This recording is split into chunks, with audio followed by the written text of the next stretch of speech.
Subscribe करें और bell दबाएं ताकि कोई खबर रह न जाए।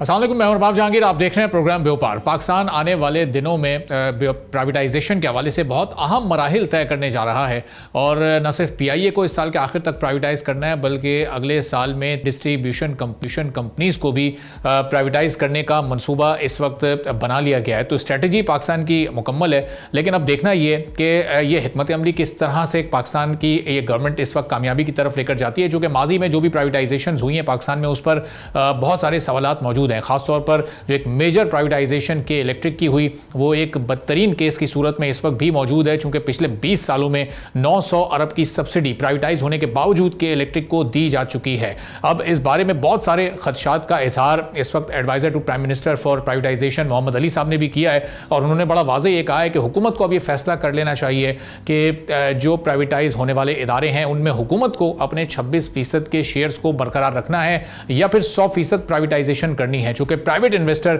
हुकूमत की इस मुदाखलत को कतई तौर पर बर्दाश्त नहीं करता है। उन्होंने भी के इलेक्ट्रिक की मिसाल दी है कि किस तरह से अब एक वहाँ पर मौजूद जो ग्रुप है, जो कि अक़लियती ग्रुप है, वो हुकूमत को अब इस वक्त ब्लैकमेल करने की कोशिश भी कर रहा है। लीगल इस वक्त वो फ्रेमवर्क में जाना चाह रहा है और लीगल नोटिस उसकी जानिब से किस तरह हुकूमत पाकिस्तान को तो आने वाली डिस्ट्रीब्यूशन कंपनीज को अब जिस तरह प्राइवेटाइज करना है उस पर बड़ा वाज़ेह रिफॉर्म्स की ज़रूरत होगी। किस तरह की वो प्राइवेटाइजेशन होनी चाहिए, उसमें कैसे इन सब्सिडीज़ को न सिर्फ रोकना है बल्कि सर्विसेज के मेयार को बेहतर करने को कैसे यकीनी बनाना है, और फिर जो दीगर इदारे प्राइवेटाइज होने पाकिस्तान इंटरनेशनल एयरलाइंस के बाद भी उसमें कैसी कोशिश हुकूमत की जानिब से होनी चाहिए और उसका ट्रैक क्या होना चाहिए, इसको तरीके से और तेज़ रफ्तारी के साथ कैसे मुकम्मल किया जा सकता है। इस पर हम बात करेंगे। सलमान शाह साहब, साबिक वज़ीर ख़जाना, हमारे साथ मौजूद हैं। सलमान साहब, बहुत शुक्रिया प्रोग्राम के लिए। अब इस वक्त खुद हुकूमत के अपने मुशीर खदशात का इजहार कर रहे हैं, उन्हें वार्न कर रहे हैं कि ये हुकूमत 26% शेयर्स अपने पास रखती है, जिसके फिर बाद में कॉन्सिक्वेंसेस भी होते हैं, बाद में इशूज़ भी होते हैं फिर प्राइवेट इन्वेस्टर्स के साथ। तो ये एक दुरुस्त स्ट्रेटजी प्राइवेटाइजेशन की क्या होनी चाहिए? हुकूमत अपने आप को बिल्कुल अलहदा कर ले या किसी न किसी तौर पर स्टेक होल्डर के तौर पर हुकूमत का मौजूद रहना मुनासिब होता है आपकी नज़र में? देखें, बात यह है कि प्राइवेटाइजेशन जो है ये एक बहुत ही इम्पोर्टेंट जो है आई थिंक ऑब्जेक्टिव है पाकिस्तान की इकॉनमी के लिए।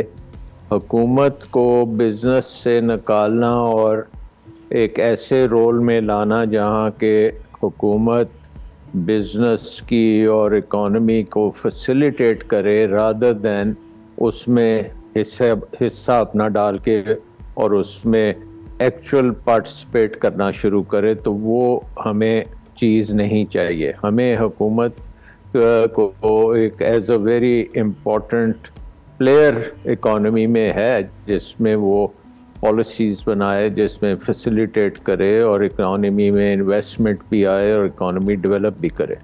सो प्राइवेटाइजेशन करना तो बहुत ज़रूरी अमल है और इसमें पूरी सपोर्ट गवर्नमेंट को होनी चाहिए। नंबर 2 पॉइंट ये है कि प्राइवेटाइजेशन पर्टिकुलरली एनर्जी सेक्टर में, क्योंकि यहाँ पे हम एक किस्म की मोनोपोली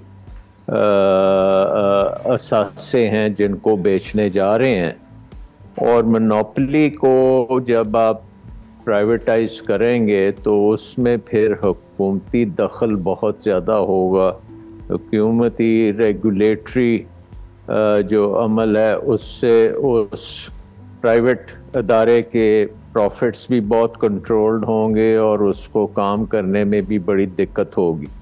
और कराची इलेक्ट्रिक का भी मसला एक तो ये है कि कराची इलेक्ट्रिक एक किस्म की मोनोपोली रखता है कराची में बिजली की, तो वो एक अच्छी चीज़ नहीं है, इसलिए उसके ऊपर बड़ी कदगन लगानी पड़ती है जो बिज़नेस के लिए अच्छी नहीं होती। दूसरी चीज़ ये है कि उसका जो आपने प्राइवेटाइजेशन के बाद जो उसमें क्लैरिटी नहीं आई गवर्नमेंट की कि जो अभी आप बात कर रहे हैं कि कितने शेयर्स किसके पास थे और माइनॉरिटी शेयर्स किधर गए, और अब आपके ऊपर एक किस्म की लीगल आ रही है प्रॉब्लम्स, तो ये भी प्राइवेटाइज करने के लिए बहुत ज़्यादा महारत चाहिए, बहुत ज़्यादा सोफिस्टिकेशन चाहिए। हर चीज़ को आपको देख के करना पड़ेगा। सो सबसे पहली बात ये मैं कहूँगा कि पावर सेक्टर में अगर आपने प्राइवेटाइज करना है, पर्टिकुलरली डिस्ट्रीब्यूशन कंपनीज को, तो आप उनको एज मोनोपोलीज प्राइवेटाइज करेंगे तो प्रॉब्लम्स आपकी हल नहीं होगी। सो आपने एक किस्म का कंपेटिटिव पावर मार्केट बनाने के लिए एक कॉन्सेप्ट जो बड़े अरसे से चल रहा है वो ये है कि बिजली की जो तारें हैं, ट्रांसमिशन लाइंस और उसके साथ फिर डिस्ट्रीब्यूशन के जो एसेट्स हैं वो आप इस्तेमाल करने दें जो भी उनको इस्तेमाल करना चाहता है। जैसे एक सड़क है, उसके ऊपर लाहौर से आप इस्लामाबाद जाते हैं, आप मोटरवे पे चलते हैं, तो आप अपना एक चार्ज देते हैं उसको इस्तेमाल करने का, और उसमें हर कोई इस्तेमाल कर सकता है, उसके किसी की मोनोपोली नहीं है। उसी तरह बिजली की तारें और डिस्ट्रीब्यूशन कंपनीज की जो असासें हैं ये हर कोई इस्तेमाल कर सके, और उसको हम व्हीलिंग कहते हैं। व्हीलिंग के यानी कि आप उसको इस्तेमाल कर लें उनके असासों को, और उसके इस्तेमाल के लिए आप एक फीस पे कर दें ओनर को। फिर अगर आप प्राइवेटाइज करेंगे तो वो बड़ी अच्छी प्राइवेटाइजेशन होगी, क्योंकि बिजली का जो सप्लाई है उसमें एक कंपटीशन आ जाएगी। मसलन मेरे घर में लेट्स से मैं लाहौर लेस्को का मैं कस्टमर हूँ, और लेस्को को अगर आप प्राइवेटाइज करें तो उसके बाद जो प्राइवेट ओनर होगा वो तो मेरे से बहुत ज़्यादा चार्जेस भी करेगा क्योंकि उसकी मोनोपोली होगी। लेकिन अगर लेस्को के असास से 10 कंपनीज इस्तेमाल करें और 10 की 10 कंपनीज मुझे सप्लाई करने को तैयार होती हैं, तो मैं फिर उनसे सबसे अच्छी जो सर्विस देगा बिजली की या सबसे सस्ती देगा तो मैं उनका मीटर लगवा लूँगा, और अगर वो नहीं देंगे तो मैं फिर किसी और का मीटर लगवा लूँगा। सो पावर सेक्टर को कंपेटिटिव बनाने के लिए नेपरा को बहुत डिलीजेंटली काम करना पड़ेगा व्हीलिंग के ऊपर और एक कंपेटिटिव पावर मार्केट में। सही। अब जब ये 1990 में एक प्लान जो बना था, जिस वक्त वापडा को हमने अनबंडल किया था और उसमें से पावर सेक्टर को पेप्को के हवाले किया था, तो वापडा का एक स्ट्रेटेजिक प्लान बना था 1991 में आई थिंक, ये पाकिस्तान में 20 साल में कंपेटिटिव पावर मार्केट बन जाएगी और ये सारी डिस्ट्रीब्यूशन कंपनीज और इवन ट्रांसमिशन कंपनीज ये भी प्राइवेटाइज हो जाएंगी, और जनरेशन तो इमीडिएटली प्राइवेट IPPs का जो मामला था वो जनरेशन को प्राइवेटाइज करना उसमें था। सो वो अभी तक प्लान जो है जिसने 15-20 साल में मुकम्मल होना था, आज 35 साल हो गए हैं, अभी तक वो पावर मार्केट नहीं बन सकी। हालांकि गवर्नमेंट ने इसके ऊपर बहुत रिसोर्सेज भी लगाए हैं और पूरी प्लानिंग की है, बड़े कंसल्टेंट्स रखे हैं, बैरून मुल्क के कंसल्टेंट्स हैं, वर्ल्ड बैंक ने इसमें मदद की है, लेकिन वो हुकूमत में एक वो जो कहते हैं डिज़ायर या कमिटमेंट या willingness to do all these reforms वो हमने नहीं देखी। तो सलमान साहब, कहने का मकसद ये है कि प्राइवेटाइजेशन पावर सेक्टर की खासी मुश्किल होगी, लेकिन इम्पॉसिबल नहीं है, अगर बशर्ते कि आपकी बड़ी क्लैरिटी हो और बड़ी महारत से आप करें और अब कंपेटिटिव पावर मार्केट आप बना के उसको इम्प्लीमेंट। तो सलमान साहब, ये कंपेटिटिव पावर मार्केट अगर नहीं बनती बिल फर्ज, अगर के इलेक्ट्रिक वाली टर्म्स पर ही ये प्राइवेटाइजेशन होती है, जहां हम देख रहे हैं अभी तक वो 2000 मेगावाट नेशनल ग्रिड से बिजली ले रहे हैं, अभी भी 45-50 अरब सालाना उनको सब्सिडी मिल रही है। सब्सिडी नहीं मिलती तो फिर तरह तरह की वो धमकियां इस वक्त देना शुरू हो जाते हैं। तो अगर इन्हीं टर्म्स पर ये प्राइवेटाइजेशन डिस्कोर्स की होती है तो क्या इस प्राइवेटाइजेशन का फायदा होगा? चूंकि इन डिस्कोर्स के सामने तो के इलेक्ट्रिक का एक केस है प्राइवेटाइजेशन का, वो तो यही सारी सहूलियात चाहेंगे कि हुकूमत उन्हें भी फराहम करे।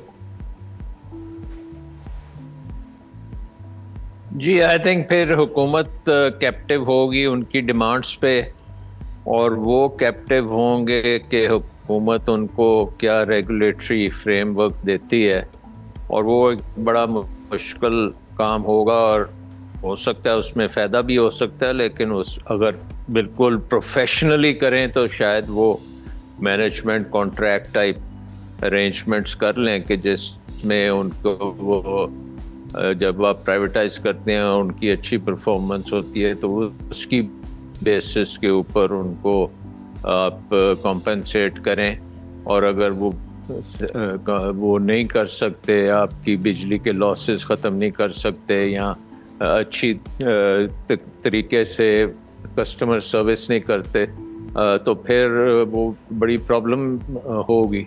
सो आई थिंक इसका तो एक मिक्स्ड रिकॉर्ड है और आगे चल के भी यही चलेगा, और उसकी बेसिक रीज़न यही है कि मोनोपोली को जब आप प्राइवेटाइज करते हैं तो बड़ी ग्रोथ होती है। तो अब हमने टेलीकम्युनिकेशन सेक्टर में पीटीसीएल को प्राइवेटाइज किया था फॉर एग्जांपल, लेकिन आपने देखा कि पीटीसीएल जब मोनोपोली थी, लेकिन मोबाइल फ़ोन आने से वो मोनोपोली ख़त्म हो गई। सो उसमें किसी को कोई इतना ख़ास मसला नहीं है। उसमें जो हुकूमत के जो कुछ पैसे अभी भी रहते हैं जो इत्तलात ने देने थे, लेकिन वो इसलिए नहीं रहते कि आपने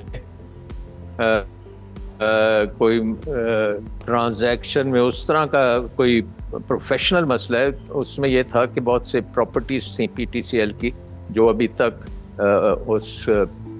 तक वो ट्रांसफ़र नहीं हुई, जो हमने जो कंपनी प्राइवेटाइज की उसके नाम पे, तो वो एक और इशू है। बट कहने का मकसद ये है कि वो जो मोनोपोली को प्राइवेटाइज करने वाले इश्यूज हैं वो पीटीसीएल के केस में नहीं हैं, क्योंकि अल्टरनेट अवेलेबल था in terms of mobile telephonic services. इसी तरह अब अगर आप देखें बिजली के निज़ाम में एक बहुत बड़ी चीज़ ये आ गई है कि सोलर पावर आ गया एज एन ऑल्टरनेट। तो अगर सोलर पावर को भी आप प्रमोट करेंगे तो फिर ये ग्रिड वाला जो मामला है, ये इसके ऊपर भी बड़े क्वेश्चन मार्क्स आ जाएंगे कि ग्रिड की जो इन्वेस्टमेंट है उसको आप कैसे सर्विस करेंगे। सो आई थिंक पावर सेक्टर में एक तो ये है कि हमें स्टेटस को से निकलना है, ये सस्टेनेबल नहीं है, लेकिन एक नए स्टेटस को में यहाँ हम फंस जाएं कि वो भी अनसस्टेनेबल हो। सो बड़ा सोच समझ के बड़ी प्रोफेशनली ये काम करना पड़ेगा। ठीक है, बहुत बहुत शुक्रिया सलमान शाह साहब, साबिक वज़ीर ख़ज़ाना हमारे साथ मौजूद थे। एक ब्रेक लेते हैं, ब्रेक के बाद वापस आएंगे, एक और अहम मौजू पर बात करेंगे।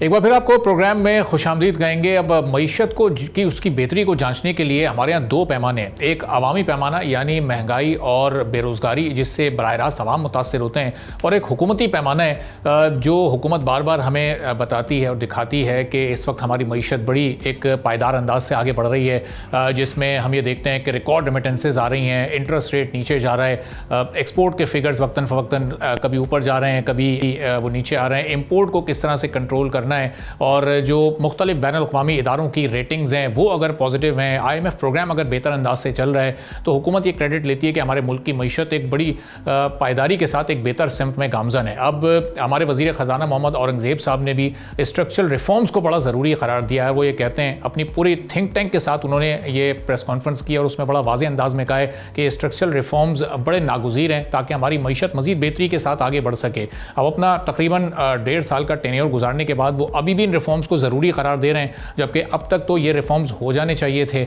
अब अभी भी अगर ये रिफॉर्म्स नहीं हो तो आगे ये कितना ज़रूरी हैं। अवामी पैमाना जो इस वक्त मईशत को जांचने का है उसमें कितनी बेहतरी आई है, और हुकूमत जो क्रेडिट लेती है वो कितना दुरुस्त है, क्या वाकई हमारी मईशत में इस वक्त एक स्टेबिलिटी आई है, क्या IMF प्रोग्राम की कामयाबी ही मईशत की मजबूती की ज़ामिन है या नहीं। इस पर हम बात करेंगे। फ़ारूक सलीम सियात हमारे साथ मौजूद हैं। फ़ारूक साहब, बहुत शुक्रिया प्रोग्राम के लिए, आपने वक्त निकाला।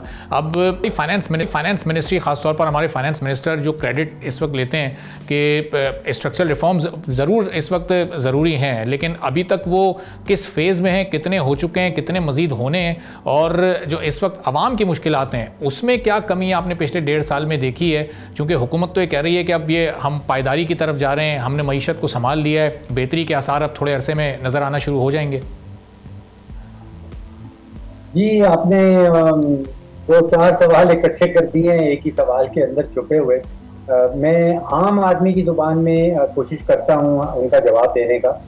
देखिए, मईशत को एक सिक्का जान लीजिए, और सिक्के के 2 रुख। एक रुख है जिसको हम कहते हैं एक्सटर्नल सेक्टर या बैरूनी सेक्टर। देखिए, सरप्लस जो है हमारी तिजारत के हवाले से, वो जो सरप्लस पिछले साल आया है माली साल के दौरान, वो पिछले 14 साल में ऐसा सरप्लस नहीं आया था। हम यूज टू हैं डेफिसिट से, खसारों पे, तो सरप्लस वाकई नहीं आया है। फॉरेन एक्सचेंज रिजर्व जो हैं वो बढ़ते बढ़ते कहीं $20 बिलियन तक पहुंच रहे हैं। इसी तरह जो रेमिटेंसेज हैं, जो हमारे वर्कर्स बाहर काम करते हैं, वो तकरीबन $40 अरब की बुलंद तरीन सतह पे पहुंच रहे हैं। तो ये तो एक सिक्का है जो बैरूनी मईशत के इशारिये हैं और काफ़ी मुस्तहकम नज़र आते हैं। दूसरा सिक्का है जिसको हम कहते हैं कि अंदरूनी मईशत या इंटरनल सेक्टर वाली मईशत। उसमें बहुत संगीन किस्म के प्रॉब्लम्स हैं। वो मईशत है जिसमें आप और मैं और बाकी 24 करोड़ पाकिस्तानी रहते हैं, एसेंशियली इंटरनल सेक्टर में रहते हैं। वहाँ पे जो सबसे बड़ा इशू है वो मैं समझता हूँ कि क़ुव्वत ख़रीद की तबाही समझ लीजिए, क़ुव्वत ख़रीद का बेड़ा गर्क समझ लीजिए, और वो नतीजा है पिछले कोई 3-3.5 साल में जो महंगाई की शरह आई है। अब आप सोचिए कि पिछले 3 साल की अगर आप महंगाई की जो परसेंटेज रही है उसको जमा कर लें तो लगभग 70, 80, 85% बन जाती है। यानी कि पिछले 3-3.5 सालों में अशिया की कीमत जो है वो तकरीबन 80-85% बढ़ गई।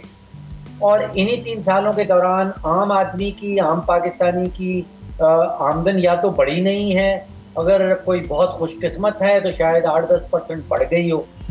अब जब अशिया की कीमतें बढ़ गई 80-85%, आपकी मेरी आमदन नहीं बढ़ी या 8-10% बढ़ी, तो फिर उसके नतीजे में क़ुव्वत ख़रीद ख़त्म हो जाती। अब आम पाकिस्तानी ख़ानदान का ये हाल है कि आप बिजली का बिल देने के बाद, गैस का बिल देने के बाद और अपने किचन के अखराजात बर्दाश्त करने के बाद कोई पैसा टका जेब में बचता नहीं। ना भी जो कुछ भी आपको मार्केट में मिल रहा हो, अगर आपके पास जेब में पैसा ही नहीं है तो आप जाके क्या खरीदेंगे। अब ये 3 या 4 अखराजात के बाद मैं देख रहा हूँ कि बहुत सारी पाकिस्तानी खानदान ऐसे हैं जिनके पास बच्चों की स्कूल की फीस नहीं बचती। तो आपने घर का किराया दिया, बिजली का बिल दिया, गैस का बिल दिया, उसके बाद फिर या तो आप बच्चों की फीस भरें या फिर बच्चों का आप सोचिए कि कपड़े कहाँ से खरीदेंगे, और खुदा ना करे अगर कोई इमरजेंसी की सिचुएशन आ जाती है तो फिर अस्पताल का अखराजात जो है वो कहाँ से आएंगे। तो उस हवाले से जो क़ुव्वत ख़रीद के हवाले से इंटरनल सेक्टर के अंदर पाकिस्तानियों का निहायत ही बुरा हाल, और उसके नतीजे में फिर ये इशारिया आपके सामने आता है जब आपको बताया जाता है कि लगभग 50% पाकिस्तान की आबादी जो है वो शरह गुर्बत से गिर चुकी है। जब क़ुव्वत ख़रीद बचती तो फिर आप जो है वो पॉवर्टी लाइन से नीचे चले जाते हैं, और ये हालात पाकिस्तान के 78 साल तारीख में कभी नहीं देखे।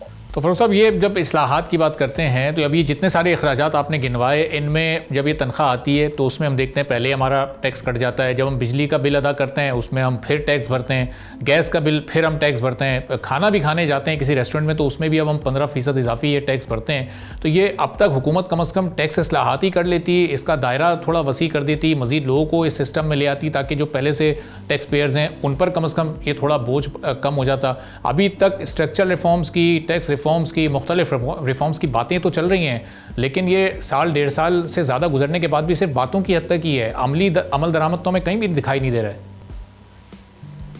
देखिए, मेरी ओपिनियन ये है कि पाकिस्तान के अंदर टैक्स का प्रॉब्लम नहीं है। मैं जब अदाद-ओ-शुमार देखता हूँ और आज से 10-11 साल का पुराना बजट निकाल के देख लीजिए, उसमें हुकूमत का अपना हद जो है टैक्स के हवाले से वो 1200 अरब का था, और पिछले साल हमें हुकूमत खुद से बता रही है कि लगभग 13-14 हज़ार अरब का टैक्स इकट्ठा कर लिया गया है। तो टैक्स तो बहुत तेजी से बढ़ रहा है। पाकिस्तान का हर बच्चा, बूढ़ा, मर्द और औरत जो है वो टैक्स के नेट में आया हुआ है। हर पाकिस्तानी टैक्स दे रहा है, हर पाकिस्तानी बच्चा, बूढ़ा, मर्द और औरत टैक्स दे रहा है। यहाँ पे जब हम स्ट्रक्चरल रिफॉर्म्स की बात करते हैं तो मेरे नज़दीक पहला फोकस जो है वो हुकूमती अखराजात और हुकूमती नुकसानात के ऊपर है। हुकूमत का फोकस ये रहा है कि आप टैक्स किस तरह बढ़ाएं। देखिए, जो डेवलपिंग कंट्रीज हैं, जिसमें अर्जेंटीना हो, ब्राज़ील हो, श्रीलंका हो, नेपाल हो, जहाँ पे भी 30-35% जो पर्सनल इनकम टैक्स जिसको हम कहते हैं उसकी शरह जब बढ़ती है तो फिर उस मुल्क से लोग भागना शुरू हो जाते हैं। अब हमारे यहाँ जो पर्सनल इनकम टैक्स की टॉप ब्रैकेट आ रही है वो 45% पे पहुंच गई, और जो कॉर्पोरेट इनकम टैक्स है, आप सोचिए कि 29% जो टैक्स लगते हैं कॉर्पोरेट इनकम के ऊपर, 10% उसके ऊपर सुपर टैक्स लगाया जाता है, 10% उसके ऊपर डिविडेंड टैक्स लग जाता है, 10% अगर होल्डिंग कंपनी जो है वो बेनिफिशियरी को बांटने चलती है तो 10% वहां लग जाता है। तो तकरीबन 60% का टैक्स फेस कर रहा है कॉर्पोरेट सेक्टर। अब दुनिया में आपको शायद ही कोई मुल्क ऐसा मिले जहां पे कंपनी के ऊपर, कॉर्पोरेशंस के ऊपर 60% का टैक्स लगता हो। तो कंपनीज भी भाग जाएंगी, लोग भी भाग जाएंगे अगर हम इसी रास्ते पे टैक्स के हवाले से अगर इसी सिमत चलते रहे। तो फारूक साहब, ये जो मैक्रो लेवल की अगर तो ये कामयाबियाँ हैं जो हुकूमत हमें गिनवाती है कि शरह सूद को कम कर दिया, देखें मुख्तलिफ बैनुल-अक़वामी इदारे पाकिस्तान की रेटिंग्स को बढ़ा रहे हैं, IMF प्रोग्राम हम बेहतरी के साथ लेकर चल रहे हैं, तो ये मैक्रो लेवल की ये कामयाबियाँ फिर ये माइक्रो लेवल पर क्यों नहीं अभी तक शिफ्ट हो पा रही हैं, जहाँ महंगाई का बेस रेट इतना ज़्यादा बढ़ चुका है कि अब वो 3-4% भी बढ़ती है तो वो बहुत ज़्यादा लगती है, चूँकि अभी आपने खुद ही बताया पिछले 3.5 साल में कोई 70 से 80% तो कीमतों में इजाफा हो चुका है। ये ट्रिकल डाउन इफेक्ट कब तक सामने आना शुरू होगा? इसके लिए मजीद कितने साल दरकार होंगे हुकूमत को? देखिए, ये भी इंटरेस्टिंग सवाल है और इसको भी वही सिक्के की नज़र से देखें, दो रुख हैं। देखिए, एक रुख जो हमारा मेरी मीडिया से भी शिकायत रहती है कि वो सामने नहीं लेके आता। देखिए, अभी रिसेंटली पिछले कोई 3-4 हफ्तों के दौरान रेकोडेक के हवाले से कोई $3.5 अरब की फाइनेंसिंग की कमिटमेंट सामने आई। जो इंटरनेशनल अकाउंटिंग फर्म्स हैं वो ये कह रही हैं कि 2028 में जब ये प्रोडक्शन में चली जाएगी हमारी माइन, तो तकरीबन $74 अरब का फ्री कैश फ्लो जो है वो सामने आएगा। सऊदी अरेबिया से जो हमारा डिफेंस पैक्ट हुआ है उसमें शक ये भी है कि जो हमारे पाकिस्तानी वहाँ काम कर रहे हैं अभी कोई 25-30 लाख के करीब, उनका नंबर डबल हो जाएगा अगले चंद सालों के अंदर। तो अभी कोई $10 बिलियन जो है उसकी रिमिटेंस आती है सऊदी अरेबिया से, वो अगर 20 बिलियन पे पहुंच जाए तो आप सोचिए कि काफी फर्क पड़ जाएगा। अब आपका कहना कि वो ट्रिकल डाउन क्यों नहीं कर रहा, देखिए ये मामला जो कहानी है एक्सटर्नल सेक्टर की, ये तकरीबन मई की 7 तारीख से बाद की शुरुआत, चाहे अमेरिका के साथ दोस्ती हो, चाहे सऊदी अरेबिया के साथ जो पैक्ट है, ये पिछले 5-6 महीने की कहानी। अब ये कहना कि वो 5-6 महीनों में जो कुछ हुआ है वो ट्रिकल डाउन क्यों नहीं कर रहा, तो उसको तो टाइम लगता है। ये देखिए, ये कोई वो मामला नहीं है कि बुआ आएगी और पराठा बनाएगी और मैं खा दूंगा। ये इसको देर लगेगा ट्रिकल डाउन होने में, लेकिन वो रुख सिक्के का जो मैं आपके सामने रखना चाह रहा हूँ उसको भी भूलना नहीं चाहिए। जो हमारा एक्सटर्नल सेक्टर है उसमें कुछ ऐसी तब्दीलियां आई हैं जो किसी किस्म के मौजज़ात से कम नहीं है। अब सोचिए कि एक ज़माने में जब सऊदी अरेबिया की बात होती थी तो हम कहा करते थे कि पाकिस्तान एक इमदाद वसूल करने वाला मुल्क है। अब हम उसके सिक्योरिटी पार्टनर बन गए। तो आप सफर देखिए कि इमदाद वसूल करने वाला मुल्क जो है, अब हम ये क्लेम कर सकते हैं कि हम उसके सिक्योरिटी पार्टनर। अमेरिका एक ज़माने में पाकिस्तान को, जिसको हम कहते हैं प्रिफरी कंट्री, यानी कि वो दायरे से बाहर एक छोटा सा मुल्क कहा करता था, और अब हम उस दायरे के महवर बन गए हैं, उसके सेंटर में आ गए हैं। आपका जवाब बिल्कुल, आपका सवाल बिल्कुल दुरुस्त है कि वो ट्रिकल डाउन कब करेगा। उसके जवाब यही है कि वो 5-6 महीने में ट्रिकल डाउन तो नहीं होने वाला। ठीक है, बहुत बहुत शुक्रिया फ़ारूक सलीम साहब, माहिर माशियात हमारे साथ मौजूद थे। गुफ्तगू आपने सुना। ब्रेक के बाद एक और अहम मौजू है, क्लाइमेट चेंज COP30 कॉन्फ्रेंस होने जा रही है और उसमें पाकिस्तान ने भरपूर तरीके से शिरकत की तैयारी कर ली है। इसकी तफसील एक ब्रेक के बाद।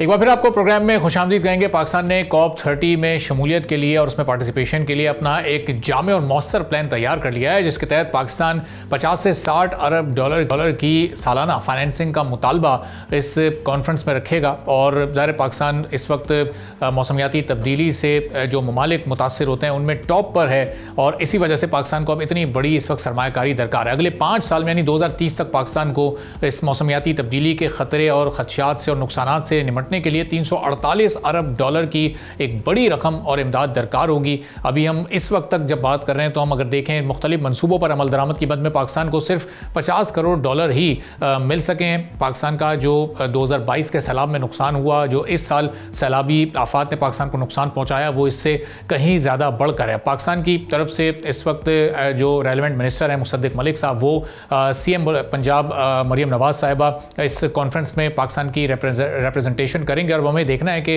जो आलमी बरादरी की इस वक्त इस पर हिमायत है वो किस हद तक पाकिस्तान हासिल करने में कामयाब हो जाता है। ख़ास तौर पर जो पिछले 5-6 महीनों में पाकिस्तान की दुनिया में एक पोजीशन में तब्दीली आई है, तो उसके बाद कौन कौन से ममालिक पाकिस्तान के मौक़िफ़ की हिमायत करते हैं। इस पर एक अक़वाम मुत्तहिदा की तब्दीली ने एक रिपोर्ट भी जारी की है, जिसकी 3-4 लाइन्स में आपको जल्दी जल्दी उसके चंद गुजारिशात आप बता देते हैं, जो कि पेरिस मुआहदे पर जो पेशरफ्त है उसके नफाज का जायज़ा लेती है। और इस रिपोर्ट में यह कहा गया है कि ममालिक मुनज़्ज़म अंदाज में पेरिस मुआहदे पर अमल दरामद कर रहे हैं, ताहम रफ्तार और दायरे कार को बढ़ाने की इसमें शदीद ज़रूरत है। फिर आलमी सतह पर कार्बन अखराज में कमी ज़रूर हुई है, 2035 तक इसमें 10% कमी मुतवक्के है, लेकिन ये भी इस जो पेरिस का एग्रीमेंट है उसकी जो ज़रूरियात हैं उसको पूरा नहीं करती, उसके मकासद के लिए नाकाफ़ी है। फिर इसी में जो तीसरी रिपोर्ट आई है जिसमें पाकिस्तान के मौक़िफ़ को ऑटोमेटिकली तायद मिलती है, वो ये है कि ममालिक के नेशनल एडॉप्टेशन प्लान्स के तहत मौसमियाती तब्दीली के हवाले से बेहतरी आ चुकी है, लेकिन तरक्की पजीर ममालिक के लिए इमदाद और प्रोजेक्ट्स की रफ्तार में इजाफा नागुज़ीर है।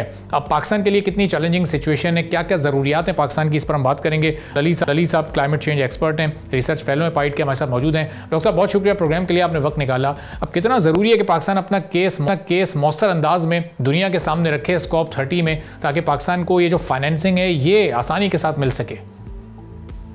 जी बहुत शुक्रिया इस गुफ्तगू में शरीक करने के लिए। आप बिल्कुल वक्त पे और बर वक्त जो है वो इस मौजू पर बात कर रहे हैं। देखिए कि पाकिस्तान की जब वल्नरेबिलिटी देखते हैं या क्लाइमेट चेंज के चैलेंजेस को देखते हैं तो हम मतलब अब तो हर किसी के ऊपर ये बात वाज़ेह हो चुकी है कि पाकिस्तान मोस्ट वल्नरेबल कंट्रीज में से है। पाकिस्तान मोस्ट अफेक्टेड कंट्री रहा है according to the global climate risk index. इसके अलावा पाकिस्तान जो एडाप्टेशन या दूसरे पैरामीटर्स हैं इनके हवाले से पाकिस्तान लीस्ट रेडी कंट्री है। और लीस्ट रेडी कंट्री पाकिस्तान इसीलिए रहा क्योंकि हमारी फिजिकल स्पेस बहुत लिमिटेड थी और हमें जो एक्सट्रीम वेदर इवेंट्स है जिसमें से आपने भी तज़किरा किया फ्लड 2022 का और 2025 का, इन्होंने बड़ी शिद्दत से मुतासिर किया। 2022 की जो स्केल है वो तो बहुत बड़ा था, उसमें $30 बिलियन के करीब हमें नुकसान हुआ। इस साल जो है वो हम जरा थोड़ी सी नेचर डिफरेंट थी, फ्लड की रिवराइन फ्लड्स थे और बड़ी एफिशिएंटली जो है वो अर्ली इवैक्यूएशंस की गई, जिसकी वजह से हम अपने जो लॉसेस को वो $3 बिलियन तक रिड्यूस रखने में या रिड्यूस करने में या कम रखने में जो है वो कामयाब हो सके। तो इससे ये चीज जरूर वाज़ेह होती है कि पाकिस्तान को जरूरत है, फाइनेंसिंग की जरूरत है। COP30 एक ऐसा इवेंट है जहां पे पाकिस्तान को बड़े मजबूत प्लान के साथ और बड़े मंसूबों के साथ जाना चाहिए। देखिए, आपने कहा कि हमें अपने मुतालबे को बड़े मजबूत अंदाज में पेश करना है। मुतालबा पाकिस्तान की तरफ से भी और दीगर तरक्की पजीर ममालिक की तरफ से भी बड़ी शदोमत से पेश किया जाता रहा है कि यहाँ फाइनेंसिंग की ज़रूरियात ज़्यादा हैं और यहाँ पे ज़्यादा फाइनेंस जो है वो एलोकेट होना चाहिए। लेकिन आलमी तौर पर होता ये रहा है कि इससे पहले जो COP29 से पहले तक तो सिर्फ $100 बिलियन जो इसके लिए रखे जाते थे, जिसका दायरा गुज़िश्ता बरस ये तय हुआ कि हम इसको $300 बिलियन तक बढ़ा देंगे। लेकिन इसकी तकसीम का जो तरीकाकार है वो भी ठीक नहीं है। वो भी ज़्यादातर लोन्स की सूरत में ममालिक को दिए जाते हैं। तो लोन्स की सूरत में अगर आप ये देंगे तरक्की पजीर ममालिक को, तो ये उनके ऊपर ऑलरेडी डेट बर्डन को बहुत ज्यादा बढ़ा देगा, तो उनके लिए सूरत हाल मजीद मुश्किल हो जाएगी। अब इस COP में इस चीज के ऊपर बहुत ज्यादा जोर दिया जाना चाहिए तरक्की पजीर ममालिक की तरफ से कि इसके तरीकाकार को बदलें, इसको ग्रांट बेस पे लेके आए या इसका ज्यादातर जो फाइनेंस है उसको कंसेशनल लोन्स की सूरत में जो है वो आप इन ममालिक के लिए मख्तस करें। इसके साथ साथ दो चीज़ें और बड़ी ज़रूरी हैं। टेक्नोलॉजी ट्रांसफ़र बहुत ज़रूरी है। तरक्की याफ्ता ममालिक जिस तरह से टेक्नोलॉजी में एडवांस हुए हैं और उन्होंने अपनी एमिशंस को कम किया है, जिसका आपने तज़किरा भी किया कि जो भी रिसेंट रिपोर्ट में हमें कुछ थोड़ी सी रफ्तार जो है वो एमिशंस की बढ़ती हुई कम नज़र आ रही है। तो वो टेक्नोलॉजी ट्रांसफ़र तरक्की पजीर ममालिक की तरफ भी होना चाहिए, इसके ऊपर भी फोकस होना चाहिए। पाकिस्तान को ऐसे मुआहिदों के साथ, ऐसे मंसूबों के साथ COP30 में जाना चाहिए जिनसे हम ये फाइनेंसिंग जो है अट्रैक्ट कर सके। देखिए, आपने $348 बिलियन का तज़किरा किया कि जो पाकिस्तान को चाहिए, इसके हवाले से जो country development report world bank की जो हमें बताती है। लेकिन पाकिस्तान की अभी जो रिसेंट NDC 3 सबमिट हुई है उसमें हमारी जो फाइनेंसिंग नीड्स हैं वो $565 बिलियन के करीब हैं। अच्छा, डॉक्टर, जो प्रॉस्पेरिटी प्लान अभी गवर्नमेंट ने बनाया है जिसमें ग्रीन इनिशिएटिव्स भी शामिल हैं, जिसमें एनवायरमेंटल डेवलपमेंट के भी कुछ प्लान इसमें शामिल हैं, तो ये प्रॉस्पेरिटी प्लान वल्नरेबल फोरम से भी डिस्कस हुआ, उन्होंने भी इस पर काफ़ी इत्मीनान का इजहार किया है। तो ये इस बार कुछ ऐसी तैयारी आपको लग रही है कि अपना केस थोड़ा बेहतर अंदाज से पाकिस्तान रख सके? जी बिल्कुल, इस दफ़ा गवर्नमेंट ने स्पेशल मतलब इसके ऊपर फोकस किया है कि हम ऐसे मंसूबों के साथ जाएं, लेकिन इसका दायरा कार थोड़ा सा लिमिटेड है। इसको विद इन कंट्री भी इसको एक्सपेंड करने की ज़रूरत है। हमारे पास ऐसे एक्सपर्ट्स की भी बहुत कमी है कि जो इस तरह के प्रोजेक्ट्स तैयार करने में गवर्नमेंट के मुआवन हो सकें। हमें इंटरनेशनल जो है वो कॉपरेशन और कंसल्टेंसीज के लिए जाना पड़ जाता है सारी सूरत हाल में। तो हमारे अपने रिसोर्सेज को जो है वो स्ट्रॉन्ग करें। अच्छा, एक चीज़ मैं इसमें और बताते चलूँ कि पाकिस्तान ने अपनी एमिशन कम की हैं। पाकिस्तान, हम ये तो बताते रहते हैं कि मोस्ट वल्नरेबल कंट्री भी है, मोस्ट अफेक्टेड कंट्री भी है, टॉप 10 में है। हम उन टॉप 10 कंट्रीज में भी हैं जिन्होंने अपनी एमिशंस जो है वो कम की हैं, और अभी हमारी एमिशंस जो है वो टोटल 585 मिलियन टन के करीब हैं। जो लास्ट 2021 में जो NDC पाकिस्तान का सबमिट हुआ था उसमें हमारे 521 मिलियन टन थे, तो हमारी एमिशंस बहुत ज्यादा नहीं बढ़ी। जबकि 2023 का जो डेटा है वो ये शो कर रहा है हमने 10% के करीब अपनी एमिशंस जो है वो कम की हैं।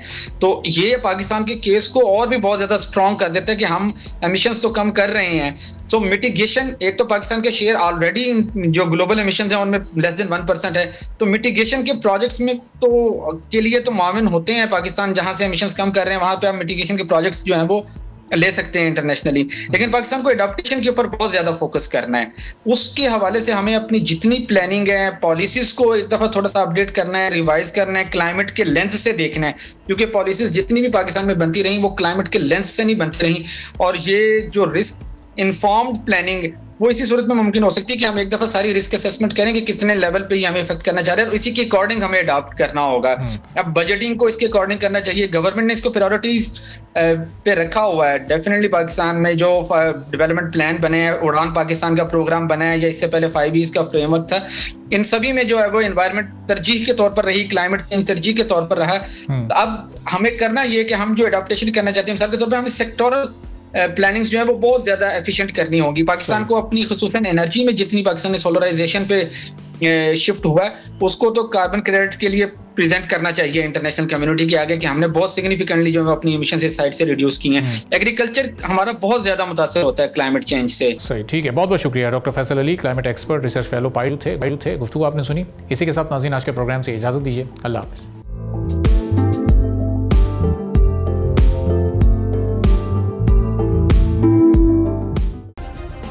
सब्सक्राइब करें और बेल दबाएं ताकि कोई खबर रह न जाए।